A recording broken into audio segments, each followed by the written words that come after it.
Tetapi bagi kami, PKS, Partai Pengusung Anies Muhaimin, akan bersama rakyat, bersama dengan para pendukung 01 yang saat ini sedang mencari keadilan bahwa Pilpres itu belum selesai. Kami akan berusaha sekuat tenaga untuk membuat dua jalur. Satu adalah memastikan kita akan menggugat ke MK dengan fakta dan data yang kami miliki, dan yang kedua adalah kami akan berusaha sekuat tenaga menggunakan hak angket di DPR RI untuk mengungkap kebenaran, untuk mencari keadilan ketika banyaknya catatan-catatan itu. Jadi bagi apakah di Indonesia hanya ada satu partai politik?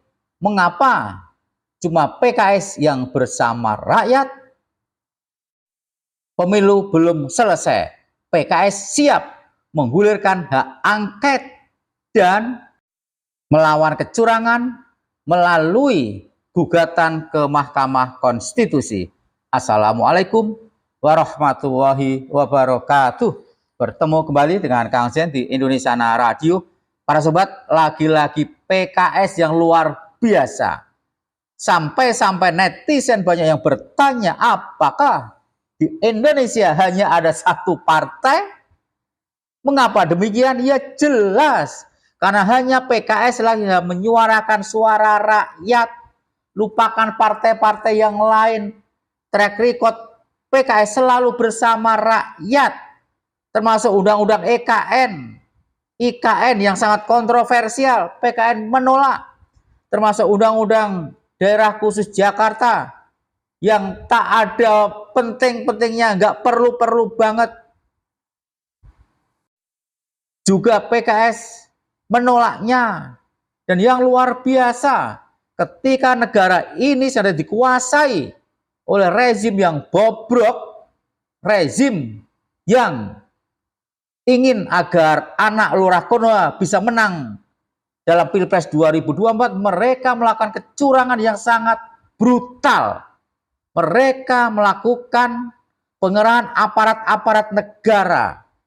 Duit negara ratusan triliun dipakai oleh rezim ini, terutama Lurah Konoha, untuk dibagi-bagi sembako, bagi-bagi beras, dengan tujuan untuk kampanye kemenangan 02.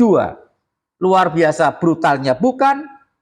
Dan lagi-lagi publik bertanya, kemanakah partai-partai yang lain terhadap penyalahgunaan uang 497 triliun oleh rezim Jokowi? Lagi-lagi hanya PKS yang berteriak kencang terhadap penyalahgunaan tersebut, dan PKS siap untuk bersama rakyat melakukan hak angket. PKS siap bersama-sama dengan rakyat mencari keadilan di Mahkamah Konstitusi. Juga sebelumnya Partai Nasdem sempat berkomunikasi dengan Partai Keadilan Sejahtera untuk bisa bertemu dengan Prabowo Subianto hari ini. Yes. Yang pertama, kami harus sampaikan bahwa hak setiap partai politik, pimpinan partai politik, untuk mengambil langkah-langkah politik. Tapi izinkan kami dari Partai Keadilan Sejahtera fokus untuk mendukung pasangan Capres Anies Muhaimin untuk melakukan gugatan ke Mahkamah Konstitusi. Ketika ditanya oleh wartawan TV One, bagaimana tanggapan PKS Prabowo bertemu dengan Surya Paloh, bertemu dengan Nasdem? Luar biasa jawaban dari Pipin PKS ini, bahwa masing-masing partai punya kebijakan masing-masing. Dan banyak masyarakat yang mengkritisi mengapa Surya Paloh bertemu dengan Prabowo Subianto, sementara gugatan 01 sedang berlangsung di Mahkamah Konstitusi. Lupakan saja Nasdem. Sementara PKS mengatakan kita akan bersama rakyat. Pilpres belum selesai. PKS lebih memilih bersama rakyat untuk mengajukan gugatan ke Mahkamah Konstitusi. Nah, inilah para sobat yang menyebabkan rakyat Indonesia yang diwakili oleh netizen mengapresiasi langkah-langkah yang diambil oleh Partai Keadilan Sejahtera tersebut. Nanti kita akan bacakan komentar-komentar dari netizen. Bagi kami, Pilpres itu belum selesai. Banyak catatan pelanggaran dan kecurangan yang terjadi sebelum masa kampanye, dan terakhir. Jadi bagi kami ya sah-sah saja, monggo, hak masing-masing partai untuk melakukan itu.